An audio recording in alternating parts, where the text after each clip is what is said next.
চব্বিশের বৈষম্যের আন্দোলনের মাধ্যমে আমরা আবার ঘুরে দাঁড়ানোর চেষ্টা করলাম, কিন্তু যে ধরনের কাঙ্ক্ষিত সংস্কার, যে ধরনের মৌলিক সংস্কার আমরা চেয়েছিলাম, আমার মনে হয় না বাঙালি এখনো হতাশ। বাঙালি সেই প্রকৃত সংস্কারের পথে হাঁটতেছে কিনা আমরা বারবার হোঁচট খাচ্ছি। বিজয় দিবস মানে বৈষম্যের অবসান থেকে মুক্তি।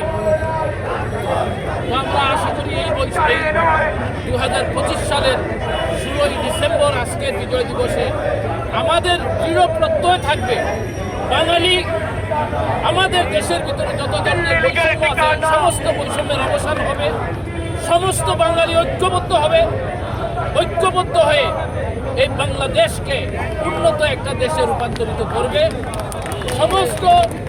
সব ধরনের বৈষম্যের অবসান, রাজনৈতিক বৈষম্য, সাংস্কৃতিক বৈষম্য, ধর্মীয় বৈষম্য, সব ধরনের বৈষম্যের অবসান হবে।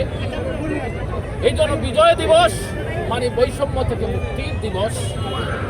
আমরা 2025 সালের 16ই ডিসেম্বর এই আশাবাদ রাখি। আমরা হাসন রাজা লোকসাহিত্য সংস্কৃতি পরিষদের পক্ষ থেকে এইখানে 71-এর বীর শহীদদের আত্মার মাগফিরাতের জন্য এসেছিলাম। আমরা ফুল দিয়ে শ্রদ্ধাঞ্জলি জানিয়েছি আমরা, এবং আমরা আজকের দিনে আশা করি আমরা প্রত্যেক বাঙালি বাংলাদেশি আমরা বাংলাদেশকে প্রকৃত সংস্কারের দিকে নিয়ে যাব, যেন দেশের ভিতরে কোনো রাজনৈতিক, কোনো ধরনের সাংস্কৃতিক, কোনো ধরনের ধর্মীয় বৈষম্য না থাকে। বৈষম্যবিহীন একটা ন্যায় বিচারের সমাজ তৈরি হবে বাংলাদেশে। এই আশাবাদ ব্যক্ত রেখে আমি সবাইকে ধন্যবাদ জানাই।